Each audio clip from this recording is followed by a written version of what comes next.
కామెర్లు వచ్చాయనుకోండి, కామెర్లకి బిల్వ దళం అంటే ఇలా 3 ఆకులు అన్నమాట. ఒక దళం, బిల్వ దళం ఒకటి అంటే లేతది అనమాట. ఈ దళం ఒక మిరియపు గింజ మెత్తగా నూరితే ఒక మోతాదు అవుద్ది.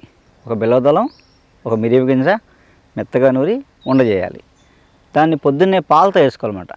వారం రోజులు వేసుకుంటే బైలిరూబిన్ 13 ఉన్నా సరే నార్మల్కి వచ్చేస్తామన్నమాట. కామెర్లు ఏ కండిషన్లో కామెర్లు ఉన్నా సరే, లివర్ ప్రాబ్లం, ఫీవర్లో కానీ ఎనీ కండిషన్ ఆఫ్ ఎలాంటి ప్రాబ్లం ఉన్నా బైలిరూబిన్ పెరిగిందంటే లివర్ డిస్టర్బ్ అయ్యి అప్పుడు వారం రోజులు తీసుకుంటే మనం ఏ మందులు వాడుకున్నా పర్లేదు, దానికి దీనికి సైడ్ ఎఫెక్ట్లు ఉండవు. ఏ మందు వాడుకున్నా ఇది వాడితే తొందరగా బైలిరూబిన్ తగ్గిపోయి లివర్ ఫంక్షన్ మళ్ళీ నార్మల్ స్థితికి వచ్చేస్తుందన్నమాట. మళ్ళీ ఫార్ములా చెప్తాను చూడండి. బిల్వదళం 1, మిరియపు గింజ 1 కలిపి మెత్తగా నూరితే ఒక మోతాదు. పొద్దున్నే పరగడుపున ఒక కప్పు పాలు, కప్పు అంటే 100 ml పాలుతో వేసుకోవాలన్నమాట. రోజు పొద్దున్నే వేసుకోవాలి. వారం రోజులు చాలు. వారం రోజుల తర్వాత రెస్ట్ చేసుకుంటే బైలిరూబిన్ నార్మల్గా వచ్చేస్తుంది అన్నమాట. కామెర్లు ఎలాంటి కామెర్లు అయినా తగ్గుతాయి.